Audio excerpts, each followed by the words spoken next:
১৬তম দিনের মতো রাজধানীর এভার কেয়ারে চিকিৎসাধীন আছেন সাবেক প্রধানমন্ত্রী ও বিএনপি চেয়ারপারসন বেগম খালেদা জিয়া। খালেদা জিয়ার আরোগ্য কামনায় হাসপাতাল এলাকায় ভিড় করছেন শুভাকাঙ্ক্ষীরা।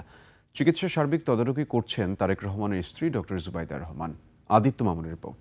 নায়াসিনামাইড ও স্যালিসাইলিক সমৃদ্ধ লিলি ফেস ওয়াশ যা ফেসের ডেড স্কিন সেল দূর করে দেয় দ্বিগুণ ফাস্টার ব্রাইটেনিং। ২ সপ্তাহ ধরে রাজধানীর এভার কেয়ার হাসপাতালে নিবিড় পর্যবেক্ষণে আছেন সাবেক প্রধানমন্ত্রী ও বিএনপি চেয়ারপারসন বেগম খালেদা জিয়া। খালেদা জিয়ার রোগ মুক্তির জন্য হাসপাতাল এলাকায় আজও ছুটে আসছেন বিভিন্ন জেলার মানুষ। দেখার আসলে সুযোগ নেই, তবে আমাদের মন কাঁদে তার জন্য। বাংলাদেশের জনগণের প্রয়োজনে ওনাকে খুব শীঘ্রই সুস্থ করে আমাদের মাঝে আবার ফেরত দেন, এই আমাদের কাম্য। দেশের বর্তমান পরিস্থিতিতে খালেদা জিয়ার অভিভাবকত্ব প্রয়োজন বলেও মনে করেন তারা। আমি খালেদা জিয়ার অনেক মায়ের মতন জানি হিসাবে আমি ওনারে কিডনি দিতে পারছি। বেগম খালেদা জিয়ার এই মুহূর্তে দেশে খুবই প্রয়োজন।